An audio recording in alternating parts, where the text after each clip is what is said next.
că mă iubește mult și că a suferit prea mult. Nici măcar nu o mai iau. Mă întreb ce căutăm în filmul ăsta mult. Că-ar fi soția perfectă, pe când cealaltă-i partida discretă. Nu credeam că pot iubi două, în inimă am soare, dar în creier îmi plouă. Unde sunt? Ce fac aici acum? De ce-ți stau în față, dar nu am nimic să-ți spun? Asta e un drum ce se înfundă încet. Iubito doar strânge-mă mai tare la piept. Unde sunt? Ce fac aici acum? De ce-ți stau în față, dar nu am nimic să-ți spun?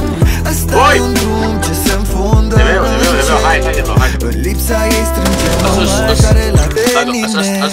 Pare interminabil norul care vine.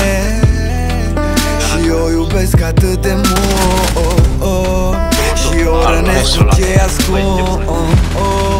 I-am dat în dar inima mea, dar nu știe că doar jumătate e la ea. Unde sunt? Ce fac aici acum?